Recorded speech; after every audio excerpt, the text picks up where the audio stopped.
வணக்கம் captain D நேயர்களே, யோகி வெங்கட் ராவ். இந்த புத்தனேஸ்வரம் யோகா நிகழ்ச்சி உங்களை சந்திப்பதில் மகிழ்ச்சி அடைகிறேன்.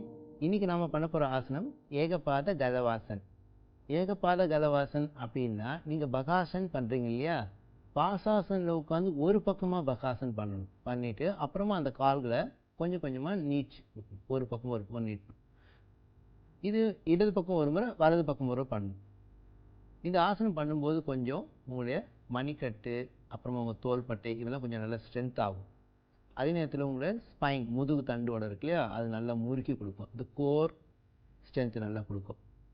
அதே நேரத்தில் உங்கள் வெயிட்டும் நல்லா குறையும். வயிறு நல்லா உள்ளே அழுந்தும் இந்த ஆசனம் பண்ணும்போது. ஏன்னா நீங்கள் பாசாசனம் பண்ணாலே வயிறு நிறைய சுருங்க அப்போ வயிற்றில் இருக்க கேஸ்ட்ரிக் அசிட்டி அந்த பிரச்சனை இருக்காது.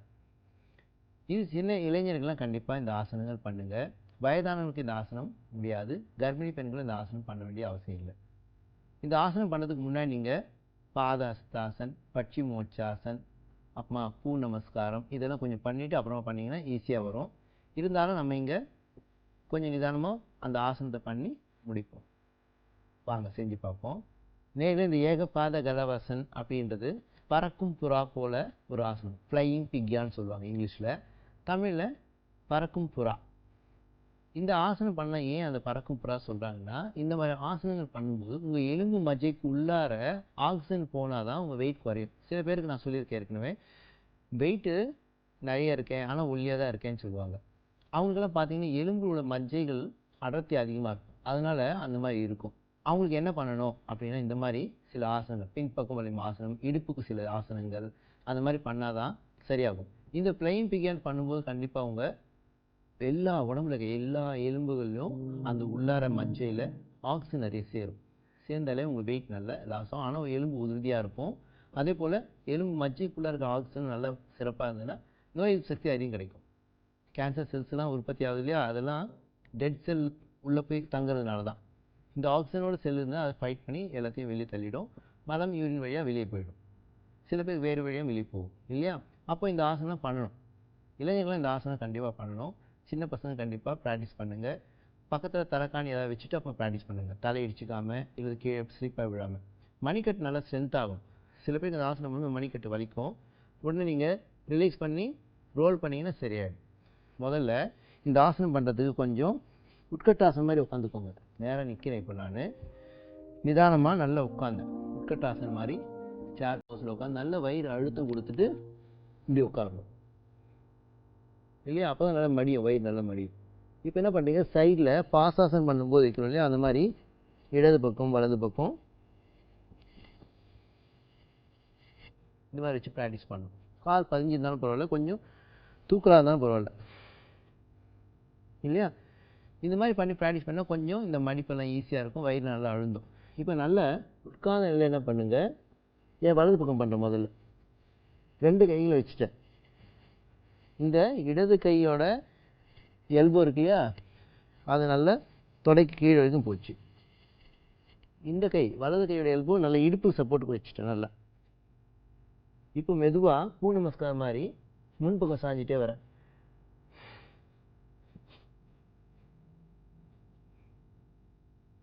இப்போ ஒரு காலை மட்டும் ஃப்ரண்ட்டில் ஸ்ட்ரைட் பண்ணுறேன் நல்லா.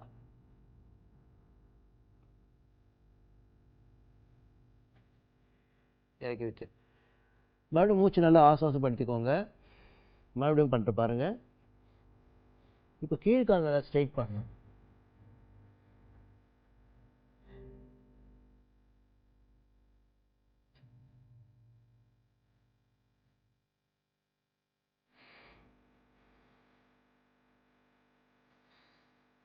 இந்த கை மணிக்கட்டு கொஞ்சம் வலிக்குது, வெயிட் ஃபுல்லாக கையில் இருந்தது இல்லையா, இந்த இடத்துல கொஞ்சம் வலிக்காமல் இருந்ததுன்னா உடனே நீங்கள்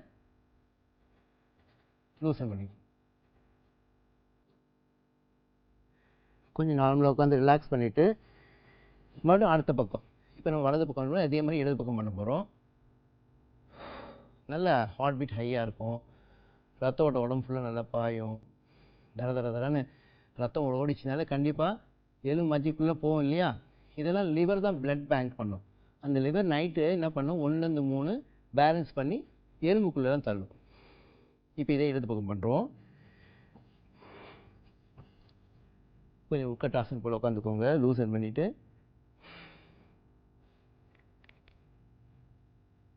இல்லையா? இப்போ இதே போல் இடது பக்கம் 2 கையும் வச்சுட்டு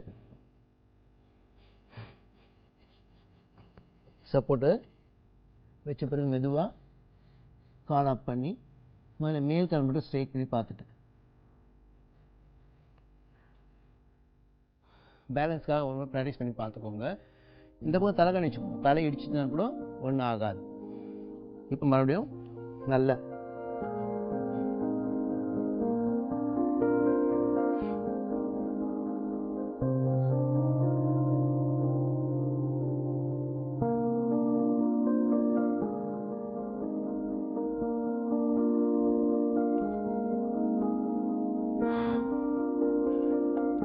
மறுபடியும் அதே போல் ரிலாக்ஸ் பண்ணிக்கோங்க. கைகள் நல்லா ஒட்டிக்கோங்க, லூசன் பண்ணிக்கோங்க. இந்த ஆசனம் பண்ணதுக்கு மாற்று ஆசனம் சவாசனம் மட்டும் பண்ணிக்கலாம். கொஞ்சம் ரிலாக்ஸ் பண்ணுங்கள். நல்லா ஆசுவாசப்படுத்தினீங்கன்னா மறுபடியும் பழைய நிலைக்கு வந்துடுவீங்க. என்ன நிலையில் நல்ல ஒரு ஆசனம் பார்த்தோம். அதே போல் ஒரு ஹெல்த்தி டிப்ஸு பித்த வெடிப்பு. பித்த வெடிப்பு சில பேர் கை விரலில் கூட வந்திருக்கும், கால் பாதத்திலே இருக்கும், சில பேர் வாயிலும் அந்த வெடிப்புனால ஈரத்தன்மை இல்லாதனால வரும். இவங்க என்ன பண்ணணும், நன்னாரி வேற ஒரு டம்ளர் தண்ணி போட்டு நல்லா ஊற வச்சு காய்ச்சணும். காய்ச்சிட்டு ஆறின பிறகு அந்த தண்ணியை குடிச்சிங்கன்னா கண்டிப்பாக பித்த வெடிப்பும் குறையும். கைகளில் சில பேருக்கு அதிகமாக கைகளில் வேலை இருக்கும் இல்லையா, அவங்களுக்கும் கோடு கூட வந்திருக்கும், ரஃப்பாக இருக்கும், மறு மாதிரி பால் காய்ச்ச மாதிரி காய்ச்சி இருக்கும். அதெல்லாம் கூட கொஞ்சம் கொஞ்சம் மறைஞ்சிடும். அந்த வெடிப்பு போயிடும், வலி இருக்காது. இதில் சில பேர் நீர்லாம் வந்துடும். அவங்களும் அந்த நன்னாரி வேறு தண்ணி குடித்தாலே போகிறோம். இல்லைன்னா தேனும் சுண்ணாமும் குழைச்சி கூட தடவலாம். தடவிட்டிங்கன்னா கஷ்டம். ஏன்னா நேர்களே நல்ல ஒரு ஆசனம் பார்த்தோம், நல்ல ஒரு ஹெல்த்தி டிப்ஸ் பார்த்தோம். மீண்டும் நாளைக்கு இந்த புத்துணர்ச்சி யோகாசன நிகழ்ச்சியில் சந்திப்போம். நன்றி, வணக்கம்.